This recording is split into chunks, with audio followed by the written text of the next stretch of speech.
সালাতের ওয়াজিব হচ্ছে 8টি। প্রথম ওয়াজিব হচ্ছে জামিউত তাকবীরাত আল্লাতী ফিস সালাহ, নামাজের ভিতরে যতগুলি তাকবীর রয়েছে গায়রা তাকবীরাতিল ইহরাম, তাকবীরে তাহরিমা ছাড়া। তাকবীরে তাহরিমা শুরুতে যে তাকবীর আল্লাহু আকবার দিয়ে যে নামাজ শুরু করছেন, এই তাকবীর ছাড়া বাকি সমস্ত তাকবীরগুলি হচ্ছে ওয়াজিব। যতগুলি তাকবীর আছে আল্লাহু আকবার বলা আছে সবগুলি হচ্ছে ওয়াজিব। তাহলে তাকবীরে তাহরিমা কি?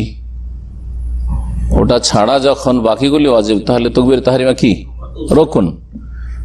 রুকন যদি ছুটে যায় ভুলবশত অথবা ছেড়ে দেয়, দুই অবস্থাতেই নামাজ হবে হবে না, বাতিল। আর ওয়াজিব যদি ইচ্ছা করে ছেড়ে দেয় তাহলে নামাজ হবে না। কিন্তু ওয়াজিব 8টি ওয়াজিবের কোন একটি যদি ছুটে যায় ভুলবশত, তাহলে নামাজ হবে কিনা? নামাজ হবে হবে, কিন্তু ত্রুটি হবে। সেই জন্য সেই ত্রুটি পূর্ণ করতে হবে, ঘাটতি পূরণ করতে হবে কি দিয়ে? সিজদা সহ দিয়ে। সমস্ত তাকবীর, এই তাকবীরগুলিকে তাকবীরাতুল ইন্তেকাল বলে, মানে এক স্থান থেকে আর এক স্থানে যাওয়া, নামাজের ভিতরে স্থানান্তরিত হওয়া, স্থানান্তরিত হওয়া, এটা হচ্ছে তাকবীরাতুল ইন্তেকাল। আল্লাহু আকবার তাকবীর তাহরিমাটা বাদ দেন, তারপরে রুকুতে যাচ্ছেন তখন কি বলছেন? আল্লাহু আকবার। তারপরে যখন রুকুতে উঠলেন তখন তো সামি আল্লাহু লিমান হামিদাহ, কিন্তু আবার যখন সিজদা যাচ্ছেন আল্লাহু, আবার যখন সিজদাতে উঠছেন, আবার যখন সিজদা যাচ্ছেন আল্লাহু আকবার, আবার যখন সিজদাতে উঠছেন, এই যে এইগুলো হচ্ছে তাকবীরাতুল ইন্তেকাল। এক জায়গা থেকে আরেক জায়গায় মুনতাকিল হচ্ছেন, আপনি স্থানান্তরিত হচ্ছেন। এই তাকবীরগুলি হচ্ছে কি? ওয়াজিব। কেন ওয়াজিব বলছেন? যে আমরিন নবী সাল্লাল্লাহু আলাইহি ওয়াসাল্লাম, কারণ নবী করিম সাল্লাল্লাহু আলাইহি ওয়াসাল্লাম এগুলির নির্দেশ দিয়েছেন যে এই তাকবীরগুলি বলো। আর নবী সাল্লাল্লাহু আলাইহি ওয়াসাল্লাম যদি কোনো কাজের হুকুম করেন তো সেটা সুন্নত নয়, মুস্তাহাব নয়, কি? ওয়াজিব। সাধারণ জ্ঞানে, কমন সেন্সে আপনি বুঝেন, আপনার বাপ মা বা আপনার মুদির যদি বলে এই কাজটা করো, তো বলছে যে মুস্তাহাব, করলে ভালো, না করলে চলবে। যান তো কোম্পানিতে সকালে কাজে যান, কিন্তু মুদির বলছে যে অমুক জায়গায় যাও, অসুবিধা নেই, করলে চলে, না করলে চলে। ভাত থাকবে না, ভাত উঠে যাবে, ভাত উঠে যাবে, চিন্তা করেন আপনি। তাহলে নবী সাল্লাল্লাহু আলাইহি ওয়াসাল্লামের হুকুম যেখানে আছে সেখানে যে এক শ্রেণীর লোকের সুন্নত বলে, হয় তাদের মূর্খামি আর না হলে শয়তানি। মূর্খামি হচ্ছে যে বুঝে না, বেচারা অবুঝ, আর শয়তানি হচ্ছে বুঝার পরেও বদমাইশি করা, কথা বলছেন না? তো দাড়ি এক শ্রেণীর লোকেরা, দাড়ি সুন্নাত, কি আরো মূর্খ আর আমাদের অনারব মূর্খ মুসলিম, হয় মূর্খামি আর না হলে মনের শয়তানি, ঠিক না? কারণ দাড়ি শুধু নবী সাল্লাল্লাহু আলাইহি ওয়াসাল্লাম রাখেননি, রাখতে হুকুম করেছেন, এক তো রেখেছেন, 2 নম্বর কি করেছেন?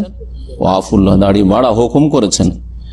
আর 3 নম্বর দাড়ি মন্ডন করতে নিষেধ করেছেন, ঠিক না?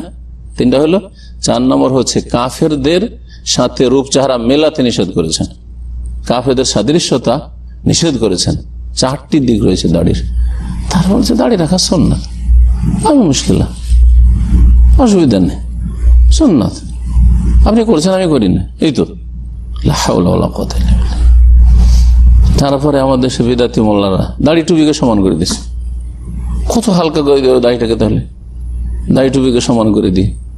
টুপি সুন্নাত নাই, টেনে এনে সুন্নাত করলো, আর যেটা ওয়াজিব সেটাকে নিচে টেনে এনে এসে সুন্নাত বানিয়ে দিল।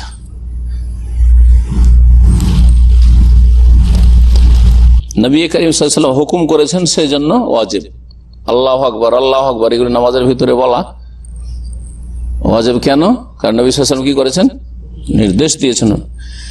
যেমন আবু মুসা আশআরী রাদিয়াল্লাহু তাআলা আনহু থেকে বর্ণিত হাদিসে রয়েছে, লম্বা হাদিসের অংশ, ফাইজা কাব্বারা ফাকাব্বিরু, ইমাম যখন আল্লাহু আকবার বলবে তখন তোমরাও আল্লাহু আকবার বলো। তাহলে বোঝা গেল যে ইমামেরও ওয়াজিব আল্লাহু আকবার বলা, আর তোমাদেরও মুক্তাদিদেরও ওয়াজিব। ওয়াইদা ক্বালা সামিআল্লাহু লিমান হামিদা, যখন সামিআল্লাহু লিমান হামিদা, যারা প্রশংসা করে তাদের কথা আল্লাহ শোনেন, এটা হচ্ছে সামিআল্লাহু হামিদা। আল্লাহ যারা প্রশংসা করে আল্লাহ শোনেন, আর আল্লাহ যখন শোনেন তো অবশ্যই বদলা দিবেন, ঠিক না? না শুনলে অনেক সময় ভ্রুক্ষেপ করি না আমরা, না শুনলে আপনাকে কি দেবো? আমাকে সালাম দিলেন, আমি শুনলামই না, তো ওয়ালাইকুম সালাম জবাব দিতে পারবো? শুনিনি তো। কিন্তু আল্লাহ এমন তো নন, যে যা বলে তা আল্লাহ পাক শোনেন, যখন শোনেন তো আল্লাহ উত্তম বদলা দেবেন। এইটা হচ্ছে সামি আল্লাহু লিমান হামিদা বলার উদ্দেশ্য। অনেকে আপনি 60 বছর নামাজ পড়ছেন, কিন্তু নামাজের ভিতরে সামি আল্লাহু লিমান হামিদা কেন বলছে এটাই বুঝেন না। আমাদের ইসলাম না বুঝার কারণে আর নামাজ না বুঝার কারণে। নামাজটা বুঝে পড়লে আপনার অন্তরের অবস্থাটা কত সুন্দর হবে, আর নামাজে কত খুশু হবে, নামাজে কত মন লাগবে। আর যদি না বুঝেন, সবাই সামি আল্লাহু লিমান হামিদা, আমিও সামি আল্লাহু লিমান হামিদা বলছি, তাই না? এই তো আমাদের নামাজ। অধিকাংশ লোকের নামাজ তো এইরকমই, সবাই রব্বানা ওয়া লাকাল হামদ বলে, আমিও রব্বানা ওয়া লাকাল হামদ। ইমাম বলল সামি আল্লাহু লিমান হামিদা, একাকি বলে সামি আল্লাহু লিমান হামিদা। যারা প্রশংসা করে তাদের কথা আল্লাহ শোনেন। যখন আল্লাহ শোনেন প্রশংসাকারীর কথা, তাহলে মুক্তাদি যখন বলছে, ইমামও বলছে, একাকি বলছে রব্বানা ওয়া লাকাল হামদ, আল্লাহ তোমারই যাবতীয় প্রশংসা। আল্লাহ শুনলেন আপনার প্রশংসা, যখন শুনলেন তো আল্লাহ আপনাকে তার বদলা দেবেন।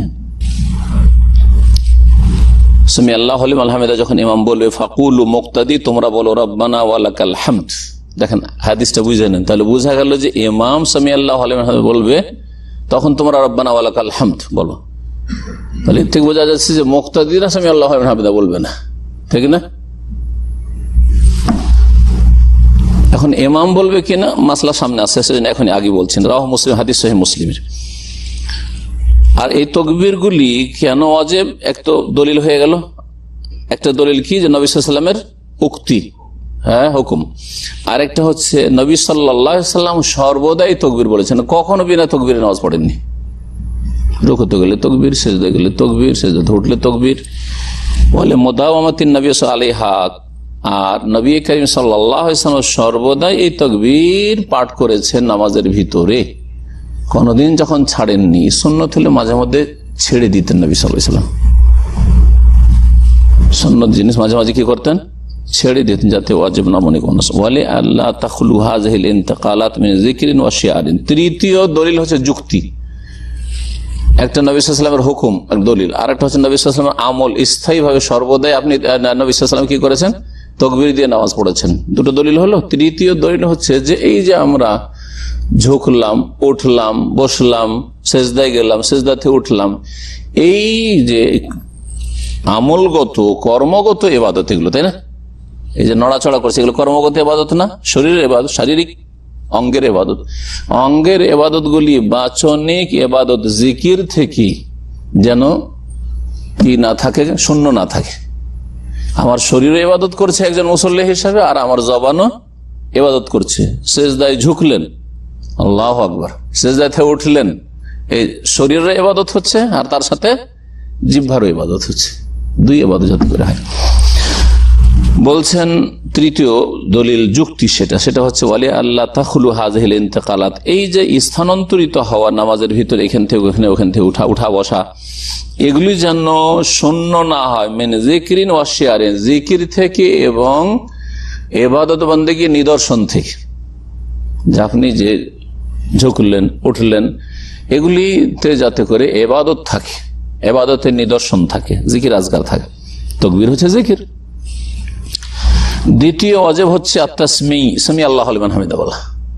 তাসমি মানে হচ্ছে সামি আল্লাহু লিমান হামিদা বলা। এই কওলু তাসমি কাকে বলে, সামি আল্লাহু লিমান হামিদাকে বলে। যেমন তাকবীর বলে আল্লাহু আকবার কে, তাসবিহ বলে সুবহানাল্লাহকে, তাহমিদ বলে আলহামদুলিল্লাহকে, তাই না?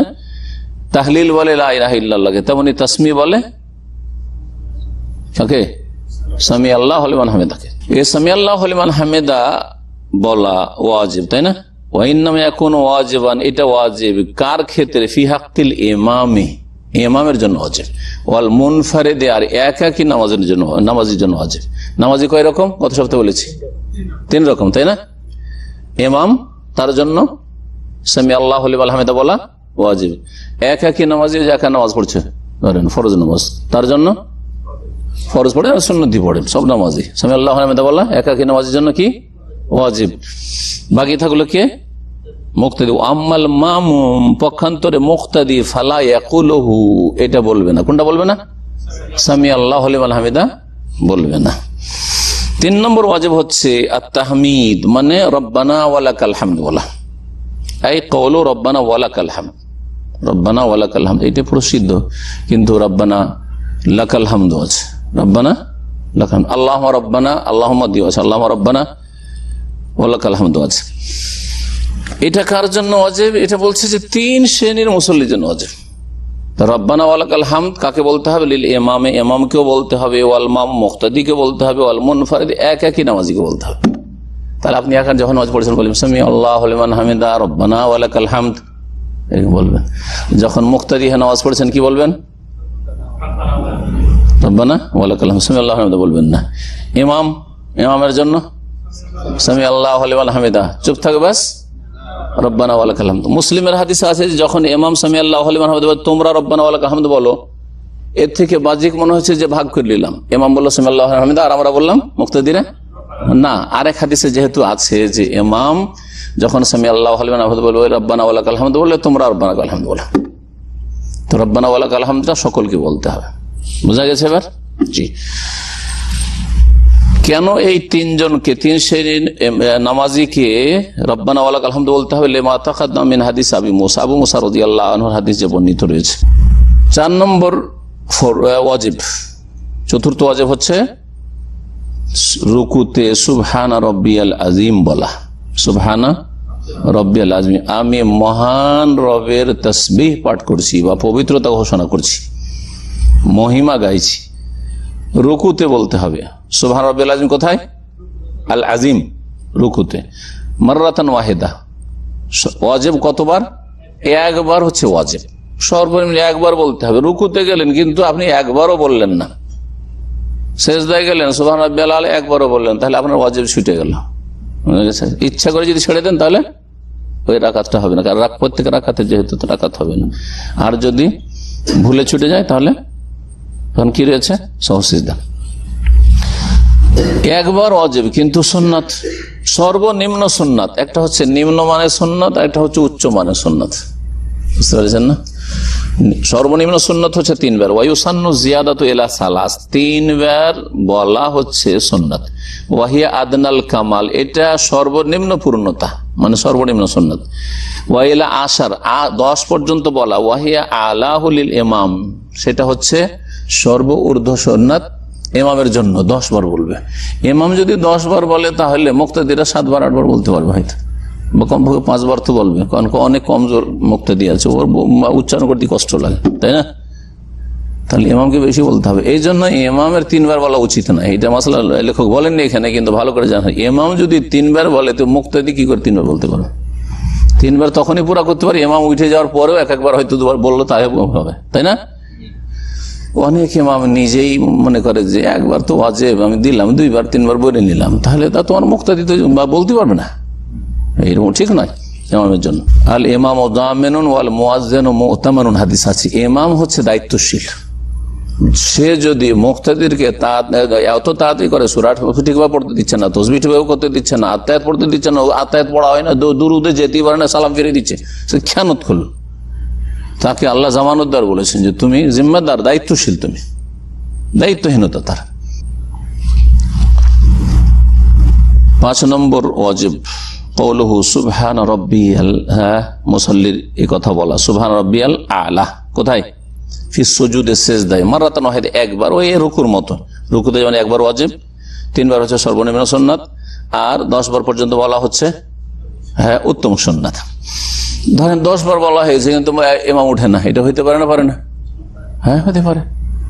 সৌদি আরবে কিয়ামুল লাইল, যে শেষ 10 দিনে রাতের নামাজ, লম্বা রাত জাগার জন্য পড়ছেন, তো 10 বার কেন 20-30 বার বলে চলে যান, তাও ইমাম উঠছে না, তো আপনি 10 বার বলে বসে থাকবেন নাকি? এই ক্ষেত্রে শুধু সুবহান রাব্বিয়াল আলা, সুবহান রাব্বিয়াল আলা না করে আপনি আরো কিছু তাসবিহ আছে যেগুলো সহিহ হাদিস দ্বারা প্রমাণিত, সেগুলো পড়বেন। আরো তারপর সেজদা হচ্ছে দোয়ার ক্ষেত্র। রুকুতে তো দোয়া করা যায় না, রুকুতে শুধু তাসবিহ করতে হবে, সুতরাং আপনাকে বিভিন্ন তাসবিহগুলো মুখস্থ রাখতে হয়। ধরেন লম্বা রুকু করছে, কিয়ামুল লাইলে পাবেন কয়দিন পরে? রমজান মাসে শেষ 10 দিনে, তাই না? রাত 12টার পরে যে নামাজ হয়, যারা পুরাতন মানুষ জানেন, দেখবেন যে আপনার 10 বার সুবহান রাব্বিল আযীম পড়া হয়ে যাচ্ছে, তারপর উঠছে না, চুপচাপ বসে থাকবেন, তাহলে আরো কষ্ট লাগবে, কখন উঠবে রে? হ্যাঁ, তা আপনার জন্য নামাজ মুসিবত হয়ে দাঁড়িয়েছে। এইরকম আজকাল মুসাল্লি এক শ্রেণী। তাহলে কি করতে হবে? হাদিস আছে সুবহানাকা আল্লাহুম্মা রাব্বানা ওয়া বিহামদিকা আল্লাহুম্মা গফিরলি, বুখারীতে আছে, ওইটা মুখস্থ করে পড়েন আপনি। নবী সাল্লাল্লাহু আলাইহি ওয়াসাল্লাম শেষ যুগে যখন সূরা ইযা জা নাসরুল্লাহ আল ফাতহু নাযিল ফাসাব্বিহ বিহামদি রাব্বিকা ওয়াস্তাগফিরহু ইন্নাহু কানা তাওয়াবা, এই আয়াতের উপর আমল করে এই তিনটি কথা দিয়ে এই তসবিহ করতেন। সুবহানাকা আল্লাহুম্মা রাব্বানা ওয়া বিহামদিকা, তসবিহ হয়ে গেল, হামদ হয়ে গেল, আল্লাহ মাগফিরলি, আল্লাহ আমাকে ক্ষমা করো, ওয়াস্তাগফিরু, ইস্তিগফার হয়ে গেল। এটা অধিকাংশ লোক মুখস্থ রাখেন না, কিন্তু কোরআন এবং হাদিসের অনুসারীরা আলহামদুলিল্লাহ আমরা ছোটকাল থেকে আমাদেরকে মুখস্থ করানো হয়েছে, ছোটকাল থেকে আমরা পড়ি। রুকু সিজদাতে 3 বার সুবহান রাব্বিয়াল আযীম, সুবহান রাব্বিয়াল আলা পড়ে নেওয়ার পরে, নাও যদি পড়েন শুধু এটা পড়েন যথেষ্ট, কারণ সহিহ বুখারীতে আছে। আর রুকু সিজদা দুটোতে নবী সাল্লাল্লাহু আলাইহি ওয়াসাল্লাম কানা ইয়াকুলু ফি রুকুইহি ওয়া সুজুদিহি সুবহানাকা আল্লাহুম্মা রাব্বানা ওয়া বিহামদিকা আল্লাহুম্মা ইগফিরলি। রাসূলুল্লাহ সাল্লাল্লাহু আলাইহি ওয়াসাল্লাম ইজা জা নাসরুল্লাহ নাযিল হওয়ার পরে। তারপরে সহিহ মুসলিম আছে সুবহান কুদ্দুসুন রাব্বুনা রাব্বুল মালায়েকাতি ওয়ার রূহ, মুখস্থ করলেন, এগুলো পড়েন। এছাড়া তসবিহ হইতে পারে সুবহানাল্লাহি ওয়া বিহামদিহি সুবহানাল্লাহিল আযীম, তসবিহ না? রুকুতে পড়া যেতে পারে না? অবশ্যই যেতে পারে। সুবহানাল্লাহি ওয়া বিহামদিহি আদাদা খালকিহি ওয়া রিদা নাফসিহি ওয়া জিনাতা আরশিহি ওয়া মিদাদা কালিমাতিহি পড়া যেতে পারে না? ইমাম লম্বা রুকু করেছে, আপনি চুপ করে রুকুতে থাকবেন না? এগুলো পড়তে থাকেন। না, বাংলাতে রুকু না, রুকুতে বাংলা না। আর সেজদা তো ফরজ নামাজে না। তারপরে যতক্ষণ আরবি পাচ্ছেন আরবি দিয়ে দোয়া করেন। আরবি দিয়ে কি চাওয়া যায় না? সারা দুনিয়া সব চাওয়া যায়। আখিরাতে চাও, রব্বানা আতিনা ফিদ দুনিয়া হাসানা ওয়া ফিল আখিরাতি হাসানা ওয়া কিনা আযাবান্নার। কোনটা বাকি থাকলো বলতে পারবেন? এই একটা দোয়াতে কোনটা বাকি থাকলো? এটা সেজদায় যদি দোয়া করেন। হ্যাঁ, এক শ্রেণীর আবার মুফতিরা ফতোয়া দিয়েছে যে কোরআনের দোয়া সেজদায় করা যাবে না, ভুল ফতোয়া, ভালো করে শুনে। কোরআন তেলাওয়াত করা যাবে না, কোরআনের দোয়া পড়া যাবে। যেটা বুঝেনি মুফতি সাহেব ভুল ফতোয়া দিয়েছে, বুঝতে পারছেন? কোরআন তেলাওয়াত আলাদা আর দোয়া করা আলাদা, কোরআনের দোয়া পাঠ করা আলাদা আর কোরআন তেলাওয়াত আলাদা। কোরআন তেলাওয়াত আয়াতের শুরু থেকে হবে, তাই না? যেমন আয়াতের শুরু হচ্ছে ওয়ামিনহুম মান ইয়াকুলু রব্বানা আতিনা ফিদ দুনিয়া, হ্যাঁ, ওয়ামিনান নাসি মান ইয়াকুলু রব্বানা আতিনা ফিদ দুনিয়া ওয়া মা লাহু ফিল আখিরাতি মিন খালাক ওয়ামিনহুম মান ইয়াকুলু রব্বানা ওয়ামিনহুম মুসা আলাইহিস সালামের দোয়া শোনাই আপনাকে। কালা রব্বি ইশরাহ লি, এই যে কালা থেকে সূরা তাহাত, উনি যে দোয়া করেছে, আল্লাহ আমাকে আমার বক্ষ খুলে দাও যাতে ফিরআউনের সামনে আমি না কাঁপি, তোতলামি না শুরু হয়ে যায়, স্পষ্ট করে বলতে পারি। তো কালা মুসা বলেছিলেন কালা রব্বি ইশরাহ লি সাদরি ওয়া ইয়াসসির লি আমরি ওয়াহলুল উকদাতাম মিন লিসানি ইয়াফকাহু কাওলি। এটা তেলাওয়াত হলো, কারণ কালা তিনি বলেছিলেন, এটা দোয়া হলো না। কিন্তু আমি যখন দোয়া করবো তখন কি বলবো? রব্বি ইশরাহ লি সাদরি ওয়া ইয়াসসির লি আমরি ওয়াহলুল উকদাতাম মিন লিসানি ইয়াফকাহু কাওলি। এটা তেলাওয়াত হলো? তেলাওয়াত মাঝখান থেকে জায়েজই নয়। যে আপনি কুল আউযু বিরাব্বিন নাস, কুলকে বাদ দিয়ে বলবেন আউযু বিরাব্বিন নাস মালিকিন নাস, চলবে? হ্যাঁ, এবার বুঝতে পেরেছেন? সুতরাং অনেকে বক্তা আছে বড়, তার বক্তব্যে মেলা মাশাআল্লাহ ফায়দা হচ্ছে, কিন্তু ফতুয়া দিলে বলবেন হ্যাঁ সহি আকীদার, সেই জন্য এই ফতুয়া ঠিক না, ভুল ফতুয়া করে, ভুল ফতুয়া। সুতরাং ফতুয়ার ক্ষেত্রে একটু সতর্ক থাকবেন। হ্যাঁ, বক্তব্য ঠিক হইলেই ফতুয়া ঠিক হয়ে যাবে জরুরি না, আকীদা ঠিক হইলে ফতুয়া ঠিক হয়ে যাবে জরুরি না। আর প্রত্যেকের ভুল হবে না এমন কথা না, রাসূলুল্লাহ একমাত্র ভুল হবে না। জি, সুবহান রাব্বিয়াল আলা সিজদায় একবার করে বলা হচ্ছে কি ওয়াজিব, আর 3 বার বলা হচ্ছে সর্বনিম্ন সুন্নাত। হুযায়ফা রাদিয়াল্লাহু তাআলা তো বর্ণিত হাদিস রয়েছে দলিল, আন্নাবী কানা ইয়াকুলু ফি রুকুইহি, রুকুতে নবী সাল্লাল্লাহু আলাইহি ওয়াসাল্লাম বলতেন সুবহান রাব্বিয়াল আযীম, ওয়া ফি সুজুদি সিজদায় বলতেন সুবহান রাব্বিয়াল আলা। রাহুল খামসা, 5টি হাদিসের কিতাবে এই হাদিস রয়েছে, 5 ইমাম বর্ণনা করেছে, ইমাম আহমদ, আবু দাউদ, নাসাই, তিরমিজি, ইবনে মাজাহ। বুখারী মুসলিমে তাহলে এই হাদিস সুবহান রাব্বিয়াল আযীম সুবহান রাব্বিয়াল আলার হাদিস নেই, কিন্তু বুখারীর হাদিস আছে সুবহানাকা আল্লাহুম্মা রাব্বানা ওয়া বিহামদিকা আল্লাহুম্মা ইগফিরলি। মুখস্থ করেন না, এটা মুখস্থ করতে হবে। এটা আহলে হাদিস ওলামারা শেখায় আমাদের ভারত, বাংলাদেশ, পাকিস্তানে, অন্যরা শেখাবে না। সারা জীবন নামাজ পড়া হয়ে গেল, আপনি বুখারীর এই অথচ নবী সাল্লাল্লাহু আলাইহি ওয়াসাল্লাম রুকু সিজদা দুটোতে পড়েছেন, মুখস্থই করেন না। কেমন হাদিসের সাথে মহব্বত আপনার, যে এত গুরুত্বপূর্ণ দোয়া যাতে 3টি জিনিস তলব করছেন। আর সুবহান রাব্বিয়াল আযীম, সুবহান রাব্বিয়াল আলাতে কয়টা তলব করলেন? 2টা। কোথায়? সুবহানা রাব্বিয়াল আযীম, মহান রবের আমি তসবিহ করছি, একটা তসবিহ, শুধু তসবিহ করলেন, শুধু কি করলেন? একটা করলেন। আর বুখারী যদি হাদিস পর আমল করেন তাহলে কয়টা করলেন? 3টে। সুবহানাকা আল্লাহুম্মা রাব্বানা ওয়া বিহামদিকা, প্রশংসা, হামদ, আল্লাহুম্মা ইগফিরলি, আল্লাহ আমাকে ক্ষমা করো, কয়টা হলো? 3টি। তসবিহর ঘোষণা করলেন, তার প্রশংসার ঘোষণা করলেন, আর তারপরে ক্ষমা চাইলেন। 1000 যে 3000 বেতন যদি পেয়ে যান, মাথা খারাপ হয়ে যাবে যদি কফিল যদি রিলিজ না দেয়, তো দরকার হলে উদা হয়ে যাবে। হ্যাঁ, 3 বছর কাজ করতাম, 1 বছর কাজ করলে তো হয়ে যায়, পালিয়ে 2 নম্বরই হয়ে 1 বছর কাজ করে দেশে চলে যাবো, 3 বছরের কাজ, তাই না? কিন্তু শরীয়তের বেলা বুঝে আসে না। জি, তিরমিজি হাদিসটিকে সহিহ বলেছেন। সুবহান রাব্বিয়াল আলা এগুলি পড়তে হবে রুকু সিজদায়। এক তো নবী করিম সাল্লাল্লাহু আলাইহি ওয়াসাল্লাম পড়েছেন, আর নবী সাল্লাল্লাহু আলাইহি ওয়াসাল্লাম হুকুমও করেছেন। ওয়ালি আমরিন নবী সাল্লাল্লাহু আলাইহি ওয়াসাল্লাম বিযালিক, নবী করিম সাল্লাল্লাহু আলাইহি ওয়াসাল্লাম হুকুমও করেছেন। কামা ফি হাদিস উকবা বিন আমির রাদিয়াল্লাহু আনহু, উকবা বিন আমির রাদিয়াল্লাহু তাআলা বর্ণিত হাদিসে রয়েছে। 3 নম্বর যুক্তি, ওয়ালি আল্লাহ তাখলু হাযিহিল আরকান মিন যিকরিন, এই রুকুতে গেলেন, সিজদায় গেলেন, কিছু বললেন না, এটা তো যুক্তিসঙ্গত না। যুক্তি হচ্ছে যে এখানেও যেন কোনো জিকির হয়, জিকির হয়। রুকু গেলেন, জিকির আজকার করলেন, তাসবিহ করলেন, সিজদায় তাসবিহ করলেন। অঙ্গের ইবাদতের সাথে বাচনিক ইবাদত হচ্ছে। আর 6 নম্বর ওয়াজিব হচ্ছে 2 সিজদার মাঝখানে কি বলা? কওলি রব্বিক ফিরলি বলা। 2 সিজদার মাঝখানে কি বলা? রব্বিক ফিরলি। এটা খুব সহজ করে দিয়েছেন লেখক। এটা সহজ আমল আছে, আর এর চাইতে একটু মুশকিল করে মুখস্থ করতে হবে। বেশি মুশকিল না, করলে কোনো মুশকিল না, না করলে মুশকিল। কে পড়েন এটা? রব্বিক ফিরলি পড়েন আপনারা? মাশাআল্লাহ, মানে মেজরিটি রব্বিক ফিরলি। রব্বিক ফিরলি বাইনা সাজদাতাইন, 2 সিজদার মাঝখানে, মাররাতান ওয়াহিদা, কয়বার ওয়াজিব? 1 বার ওয়াজিব। ওয়াতুসান্নু জিয়াদা ইলা সালাত, 3 বার পড়া হচ্ছে। রব্বিক ফিরলি রব্বিক ফিরলি রব্বিক ফিরলি হচ্ছে সর্বনিম্ন সুন্নাত। দেখছেন যে এখনো সিজদা যায় না ইমাম, আমি সুযোগ পাচ্ছি, অথবা আমার নিজের নামাজ 10 বার পড়েন।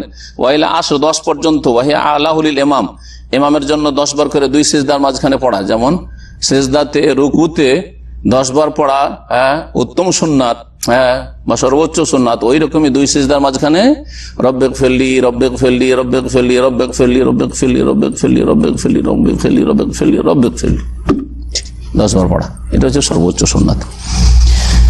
দলিল কি? হাদিস হুযায়ফা রাদিয়াল্লাহু তাআলা বর্ণিত হাদিস রয়েছে, যেহেতু নবী সাল্লাল্লাহু আলাইহি ওয়াসাল্লাম কি করতেন? কানা ইয়াকুলু বাইনাস সাজদাতাইন, 2 সিজদার মাঝখানে বলতেন রব্বিক ফিরলি রব্বিক ফিরলি। রাওয়াহুন নাসাই ওয়া ইবনে মাজাহ। হাদিসটি কোথায় রয়েছে? নাসাইতে রয়েছে আর ইবনে মাজাহতে রয়েছে, বুখারীতে নেই। তাহলে সহিহ মুসলিমে আছে, কিন্তু বুখারী মুসলিমের এই জিকির শোনাচ্ছি আপনাদেরকে। কার মুখস্থ আছে? 2 সিজদার মাঝখানে দোয়া।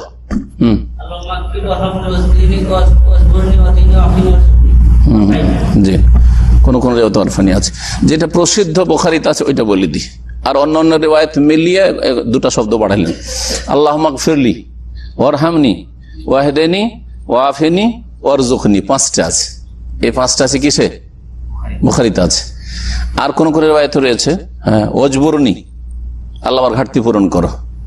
6 নম্বর হলো ওয়ারফানি, আমাকে সম্মান দান করো, আমাকে উঠাও উপরে, জি দুনিয়া আখিরাত উপরে উঠাও। কয়টা হলো? 7টা শব্দ। তাহলে রব্বিক ফিরলি একটা শব্দ হলো, একটা দোয়া। আল্লাহ আমাকে মাফ করে দাও, আল্লাহ আমাকে মাফ করে দেয় না, কিন্তু আল্লাহ মাগফিরলি, আল্লাহ আমাকে ক্ষমা করো। ওয়ারহামনি, আমার উপর দয়া করো। ওয়াআফিনি, আমাকে নিরাপদ রাখো বিপদ আপদ বালা মুসিবত থেকে, দিন দুনিয়ার ইমানের সবকিছু, শারীরিক সবকিছু, পারিবারিক সমস্ত। আফিনি, আফিয়াতে নিরাপদ রাখো, আফিনি। ওয়াহদিনি, আমাকে হেদায়েত রাখো বা হেদায়েত দান করো। আর ওয়ারযুকনি, আমাকে রিজিক দান করো। ওয়াজবরনি, আমার ঘাটতি পূরণ করো। মেলা ঘাটতি আছে, সব রকম ঘাটতি আছে, ইমানের ঘাটতি আছে, আমলের ঘাটতি আছে, শারীরিক সুস্থতার ঘাটতি আছে, রুজির ঘাটতি আছে। ওয়াজবরনি ব্যাপক, ওয়াজবরনি। ওয়ারফানি, বললাম ওয়ারফানি মানে আমাকে আল্লাহ উপরে উঠাও। আমি ইমান তাকওয়ার ক্ষেত্রে নিচে আছি, আমলের ক্ষেত্রে নিচে আছি, সুস্থতার ক্ষেত্রে নিচে আছি, ইত্যাদি। মানিজ্যতের ক্ষেত্রে নিচে আছি, অসুবিধা আছে মানিজ্যত চাইতে আল্লাহর কাছে। তারপর আখেরাত 1 নম্বরে। মানিজ্য, দুনিয়ার মানিজ্য 3 দিনের, আসল মানিজ্য হচ্ছে আখেরাতের। কতটি শিখলেন? ফায়দা হলো না? হলো না? মানে আরে কি আলোচনা, তো নামাজেরই আলোচনা হবে। হ্যাঁ, অনেকে বলে না যে কি আলোচনা, তো নামাজেরই আলোচনা হচ্ছে, অথচ ওর নামাজ পড়ে ঢং নেব। যারা নামাজ পড়তে যায় না তারা মনে করে যে আমার জানার শিখার প্রয়োজন নেই, আর যারা বেশি জানে তারা মনে করে আরো শিখার প্রয়োজন আছে।